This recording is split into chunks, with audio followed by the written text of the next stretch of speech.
하나님 말씀은 누가복음 6장 39절부터 49절까지입니다. 누가복음 6장 39절부터 49절까지의 말씀입니다. 찾으셨으면 저하고 여러분들하고 한 절씩 교독하겠습니다. 또 비유로 말씀하시되 맹인이 맹인을 인도할 수 있느냐? 둘이 다 구덩이에 빠지지 아니하겠느냐?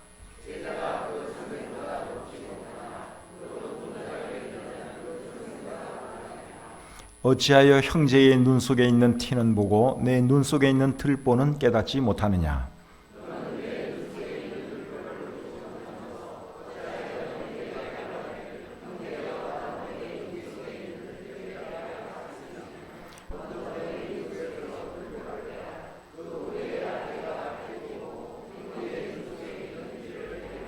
못된 열매 맺는 좋은 나무가 없고 또 좋은 열매 맺는 못된 나무가 없느니라.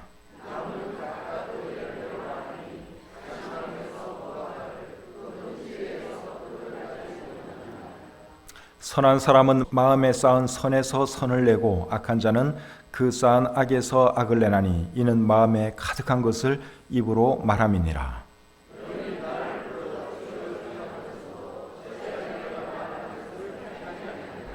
내게 나와 내 말을 듣고 행하는 자마다 누구와 같은 것을 너희에게 보이리라.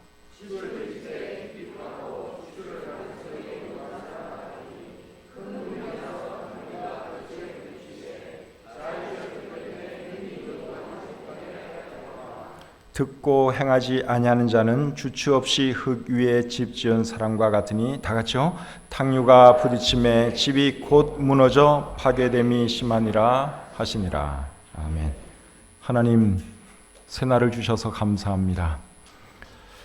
2019년 12월 1일 첫 주일을 또 저에게 허락해 주시고 하나님께 예배드릴 수 있도록 해주신 것 감사합니다. 지난 한 해 동안 하나님께서 우리와 함께 해주시고 또 우리를 도와주셨기에 이 시간 이 자리까지 온 줄 믿습니다. 또 남은 한 달도 주님 은혜 가운데 잘 보내시도록 도와주시옵소서. 우리 교회를 사랑하고 우리 교회를 세우기 위해서 수고하는 귀한 성도님들로 인하여 감사합니다. 이들의 수고와 헌신이 헛되지 않도록 도와주시고 하나님께 영광이 되고 또 이들의 삶에도 큰 기쁨과 보람이 있을 수 있도록 도와주시옵소서. 부족한 종이 말씀을 전할 때에도 하나님 함께해 주시고 오늘 이 말씀이 우리 모두에게 큰 은혜가 되게 해 주시옵소서. 특별히 이 자리를 사모하지만 건강이 좋지 못해서 함께하지 못하는 지체들도 있습니다. 불쌍히 여겨주시고 치유해 주셔서 하루속히 건강한 가운데 또 우리와 함께 예배드릴 수 있도록 도와주시옵소서. 모든 시종을 주님께 의탁하오며 예수님의 이름으로 기도드립니다. 아멘. 자리에 앉겠습니다. 예수님은 사람들을 가르치실 때 비유로 많이 가르치셨습니다. 비유라고 하는 것은 직접 말하지 않고 무엇에 빗대어 말하는 것을 비유라 그러죠. 비유로 가르치면 어떤 점에서 좋을까요? 첫째는 이해하기가 좋습니다. 비유로 설명을 하면 이해하기가 참 쉽죠.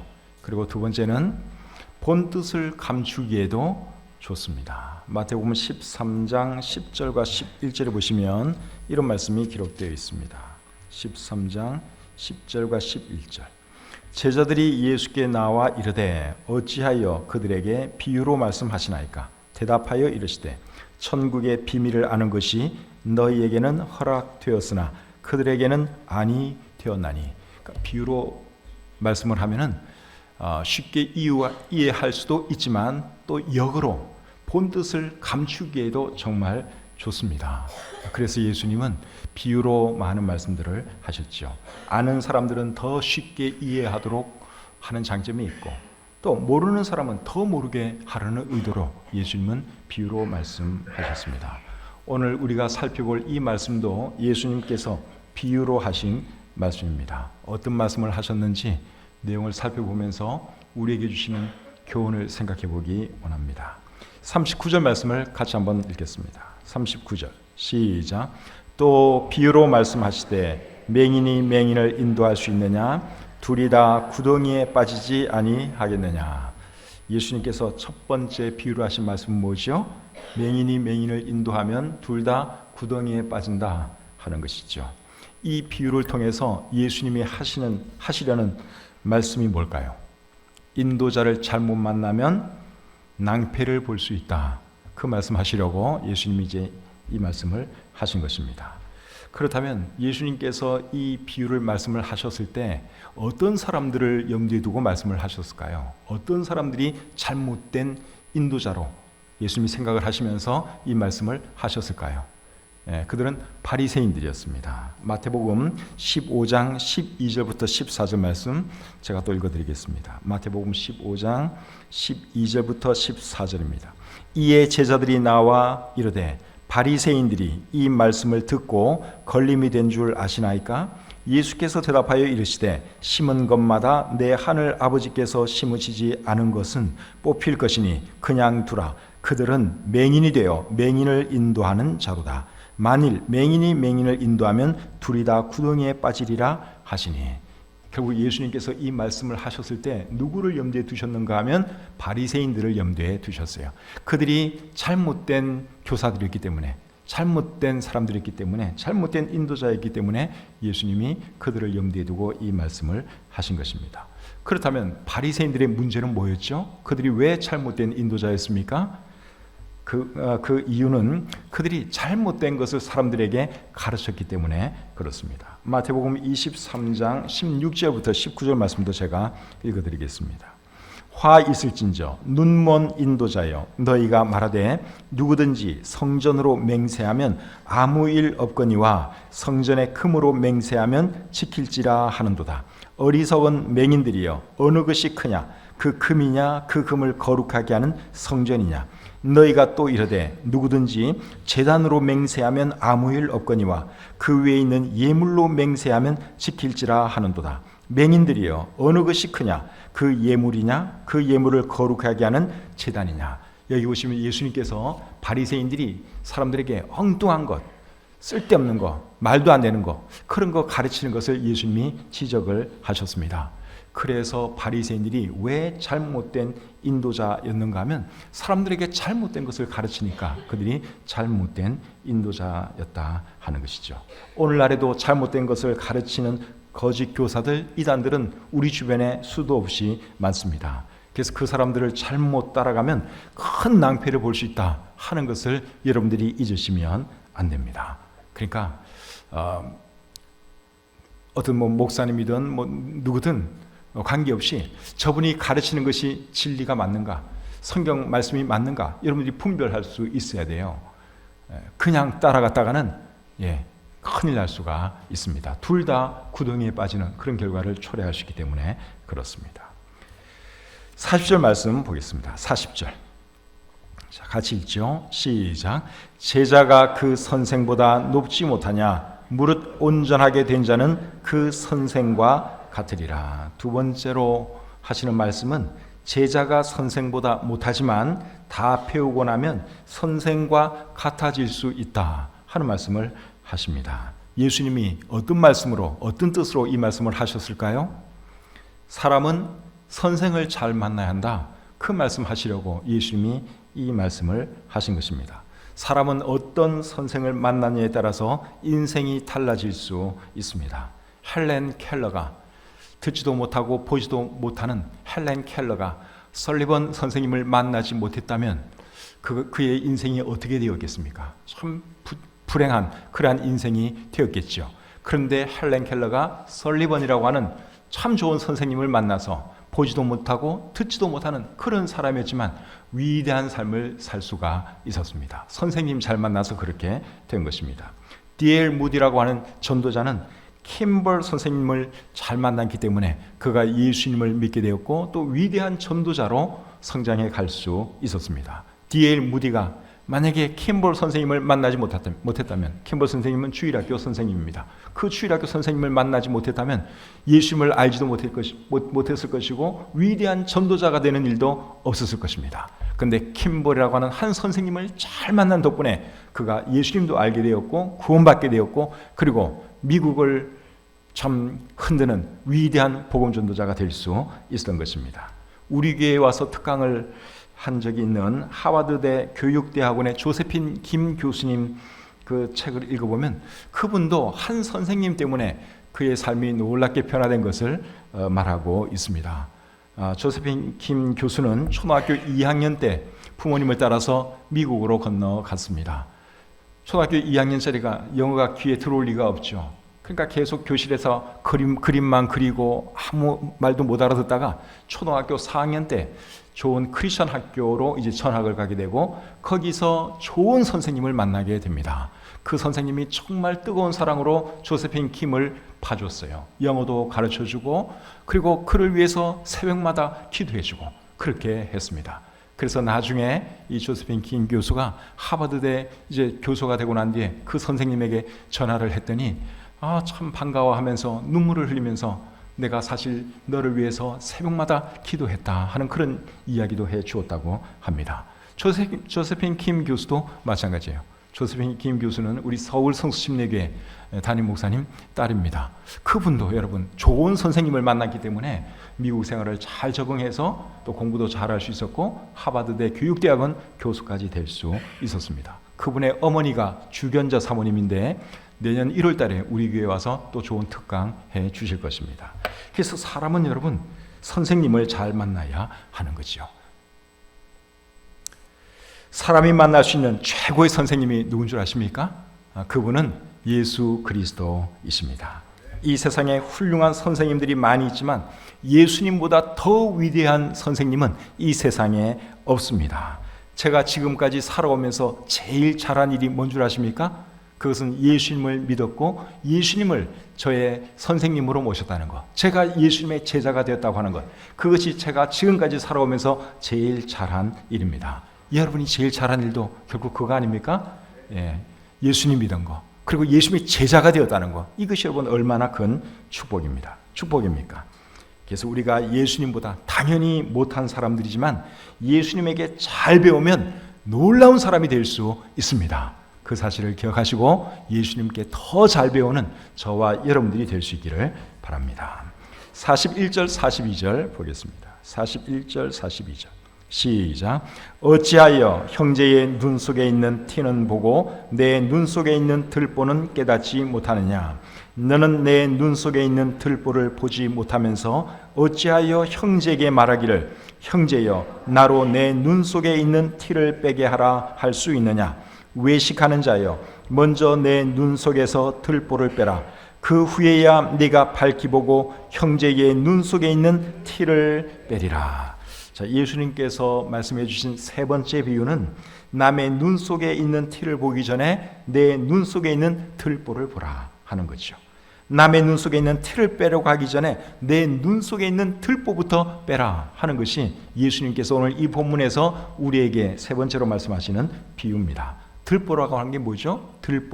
들보라고 하는 것은 두 기둥 사이를 가로지르는 큰 나무입니다. 집을 지을 때 기둥을 세우죠. 벽을 치고 기둥을 세우죠. 그리고 이제 천정을 덮기 위해서 들보를 가로 기둥을 둬야 됩니다. 그 천장을 지나가는 그 큰 가로 기둥, 그것이 들보입니다. 티는 여러분들도 다 아시는 자그마한 티끌을 말하는 것이죠. 예수님은 사역을 시작하기 전까지 목수로 일을 했습니다. 육신적인 아버지 요셉이 목수였기 때문에 아무래도 어릴 때 목수 일을 도왔을 것이고 커서도 목수 일을 하면서 살았다고 생각이 들어요.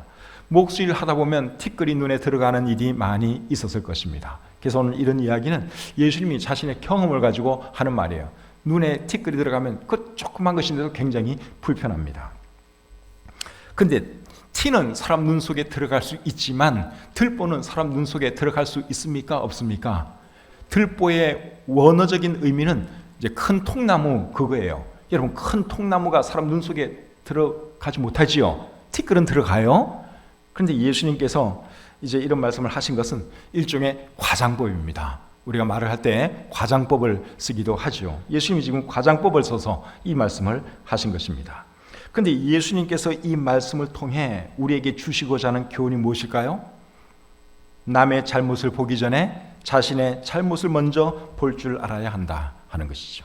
남의 잘못을 고쳐주려고 하기 전에 자신의 잘못부터 고쳐야 한다 하는 것을 말하려고 예수님이 이제 비유로 이 말씀을 하신 것입니다. 사람에게는 어떤 경향이 있는가 하면 자기의 잘못은 잘 못 보고 남의 잘못은 잘 보는 경향이 있습니다. 자기의 잘못에 대해서는 관대하고 남의 잘못에 대해서는 가차 없습니다. 그래서 생겨난 유명한 말이 뭐죠? 내로남불. 내가 하면 로맨스, 남이 하면 불륜. 사람들은 자기에 대해서는 굉장히 너그러워요. 근데 남이 하는 것에 대해서는 가차 없습니다. 막 지적하고 공격합니다.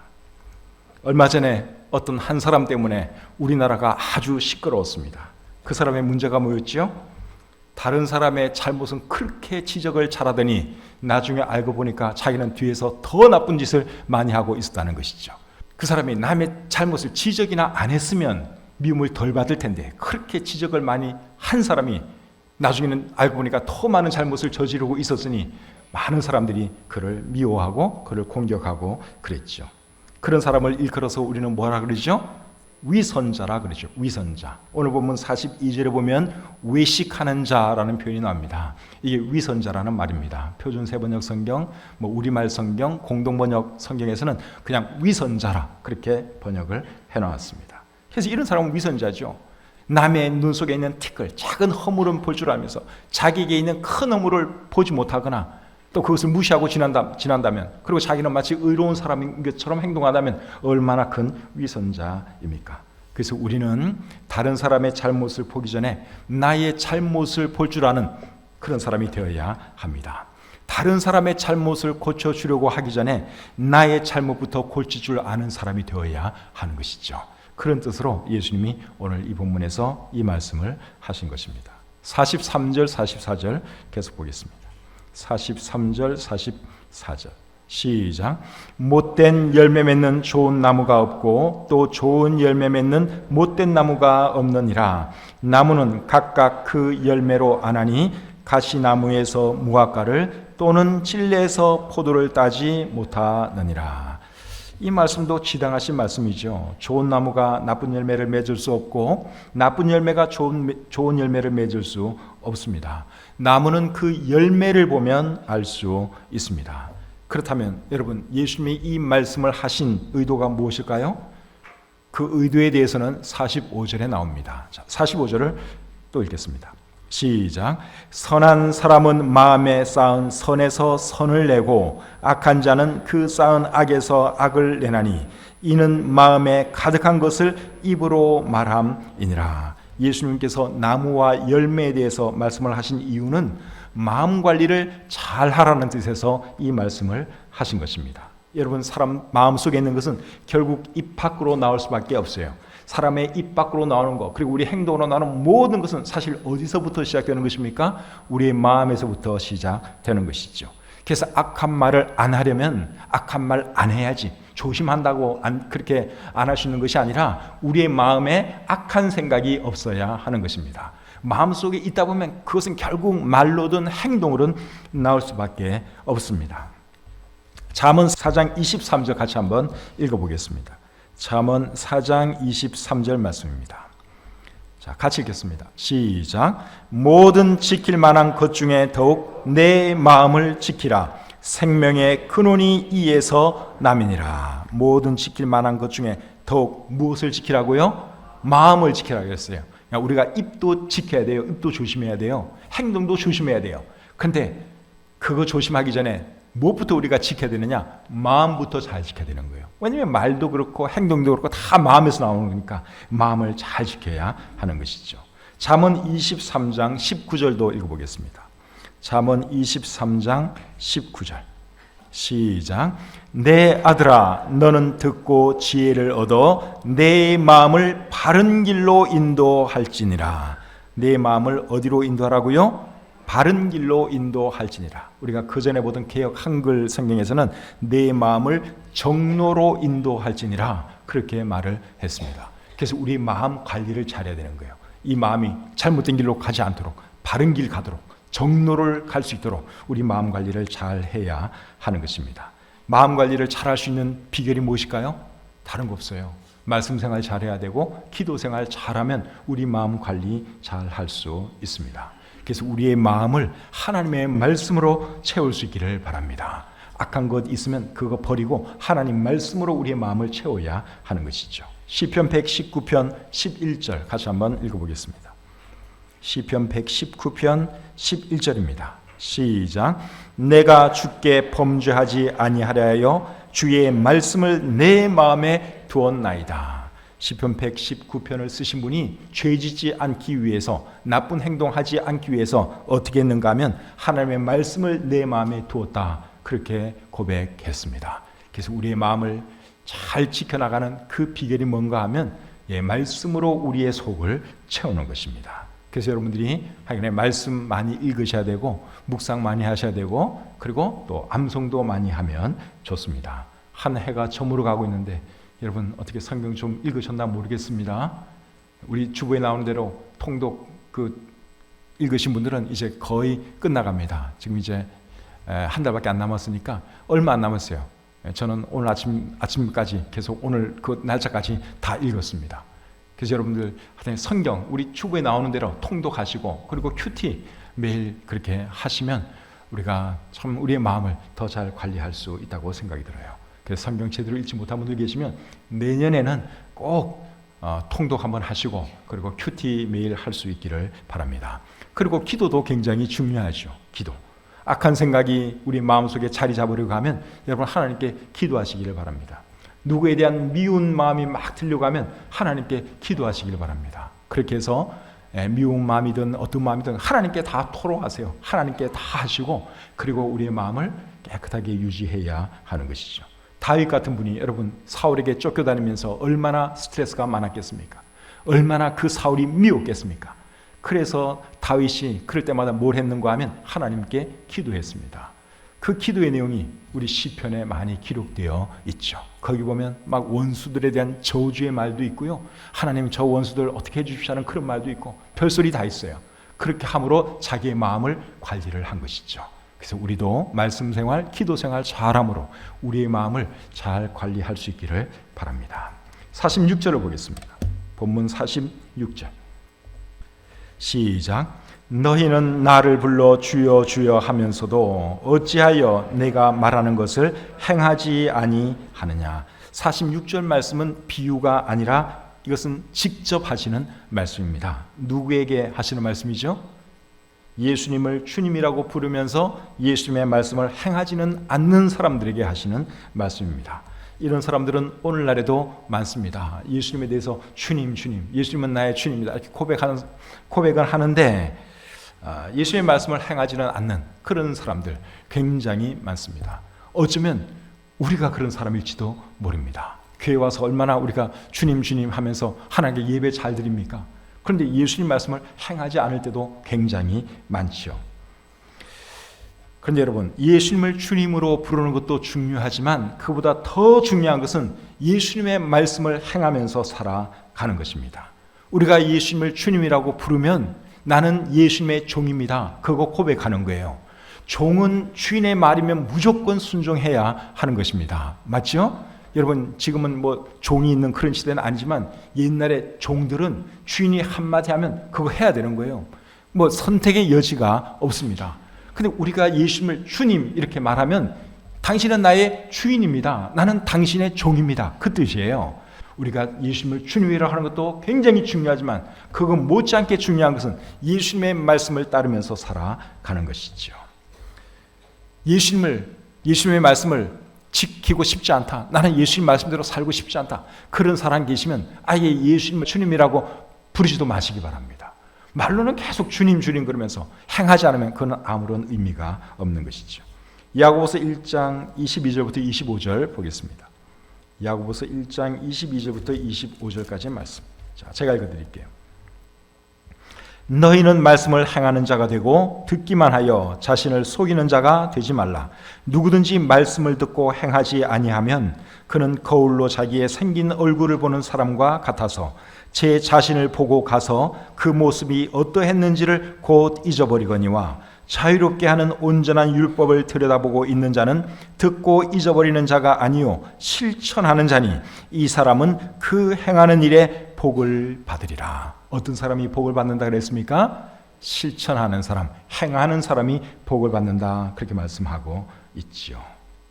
계속해서 오늘 이 본문을 보시면 우리 예수님은 말씀을 행하는 자와 행하지 않는 자의 차이를 예수님이 비유로 말씀을 하셨는데 그 비유는 47절부터 49절에 나와 있습니다. 제가 한번 읽겠습니다. 내게 나와 내 말을 듣고 행하는 자마다 누구와 같은 것을 너희에게 보이리라. 집을 짓되 깊이 파고 주추를 반석 위에 놓은 사람과 같으니 큰 물이 나서 탕류가 그 집에 부딪히되 잘 지었기 때문에 능히 요동하지 못하게 하였거니와 듣고 행하지 아니하는 자는 주추 없이 흙 위에 집 지은 사람과 같으니 탕류가 부딪힘에 집이 곧 무너져 파괴됨이 심하니라 하시니라. 자, 이 말씀을 잘 보시면 예수의 말씀을 행하는 자는 집을 반석 위에 지은 사람과 같고 행하지 않는 사람은 집을 흙 위에 모래 위에 지은 사람과 같다. 그렇게 말씀을 하고 있습니다. 여러분, 집을 지을 때는 기초공사가 굉장히 중요합니다. 기초를 튼튼하게 하지 않으면 그 집이 제대로 지어질 수가 없습니다. 맑은 날에는 문제가 안 될 수도 있어요. 기초공사를 제대로 한 집과 기초공사 안 하고 대충 지은 집이 날씨가 좋을 때는 별 차이가 안 나요. 다 보면 괜찮네, 멋지네 그렇게 말할 수 있습니다. 그런데 홍수가 나면 그때는 이제 표가 확 납니다. 반석 위에 지어진 집은 껐떡하지 않지만 그냥 맨 흙 위에 지어진 집은 그냥 쓸려 내려갑니다. 큰일 나는 것이죠. 근데 우리가 신앙생활을 하는 이것이 집을 짓는 것과 같다 하는 것이죠. 입으로만 주여 주여 하는 사람들은 집을 흙 위에 짓는 사람들과 같다는 것입니다. 이런 사람은 평상시에는 표가 안 나요. 그러나 시련이나 박해가 오면 금방 넘어지게 됩니다. 그리고 예수의 말씀을 듣고 행하는 사람은 집을 반석 위에 지은 사람과 같다고 말씀하고 있죠. 이런 사람은 시련이나 핍박이 와도 껐떡하지 않습니다. 그러니까 입으로 주여 주여 하는 사람은 굉장히 얕은 믿음이라고 할 수 있죠. 그러나 입으로 예수님을 주님으로 고백하고 그리고 삶도 예수님이 말씀하신 대로 살아가는 사람은 뿌리를 깊이 내리고 있는 나무와도 같고 튼튼한 기초 위에 집을 지은 것과도 같습니다. 그래서 흔들림이 없습니다. 저와 여러분들은 어느 쪽에 더 가까운 사람들인 것 같습니까? 기초가 튼튼한 사람들일까요? 아니면 기초가 아주 야트막한 그런 사람들일까요? 입으로만 주님 주님 하는 사람들은, 그런 사람들은 기초가 아주 부실한 그런 신앙생활을 하는 거라고 할 수 있어요. 그러나 입으로도 물론 주님으로 우리가 고백하지만 무엇보다도 삶으로 우리가 주님 말씀대로 살려고 하는 그런 사람들은 집을 튼튼하게 짓는 그러한 사람들이라고 할 수 있죠. 입으로만 주여 주여 하는 사람 되지 마시고 들은 말씀대로 실천하는 저와 여러분들이 될 수 있기를 바랍니다. 그렇게 할 때 우리가 복을 받는 것이죠. 하나님이 우리를 통해 영광 받게 될 것입니다. 그리고 사람들이 우리를 보고 예수님을 믿게 될 것입니다. 사람들은 우리의 입을 보는 것이 아니라 뭘 보는 줄 아십니까? 우리의 삶을 보고 있습니다. 저 사람이 정말 신실한 크리스천인가 아닌가? 그 사람들은 우리의 말하는 것은 두 번째고 그들의 우리의 행동을 지켜본다고 하는 사실이죠. 말씀을 마치겠습니다. 예수님은 우리의 주님이시고 우리의 스승이십니다. 예수님을 주님으로 모시고 예수님께 배우며 살아가는 이 삶이 여러분 얼마나 복된 삶입니까? 예수님의 말씀을 더 잘 배우고 더 잘 따르는 예수님의 신실한 제자들이 되시기를 바랍니다. 그리고 여러분 중에 아직 예수님 알지 못하는 분 계시면 주님 되시는 하나님 되시는 예수님을 여러분도 꼭 믿으시고 주님 말씀 따라 살아가시기를 바랍니다. 그렇게 할 때 여러분 삶에 복이 있고 하나님께서 함께 하실 것을 믿습니다. 기도하겠습니다. 하나님 아버지, 부족한 종이 말씀을 전했습니다. 오늘 들은 이 말씀 우리 마음속 깊이 새기게 도와주시고 늘 말씀을 듣기만 하고 행치 않는 그런 사람 되지 않도록 해주시고 들은 대로 실천하며 살아가는 우리 모두가 되게 해 주시옵소서. 우리 예수님을 우리가 주님으로 우리의 스승님으로 삼을 수 있다고 하는 것이 얼마나 영광인지요. 참 더욱더 주님의 좋은 제자가 되게 하시고 주님께서 말씀하신 대로 살아감으로 우리의 삶이 정말 위대한 삶이 되게 해 주시옵소서. 감사드리며 예수님의 이름으로 기도드립니다. 아멘.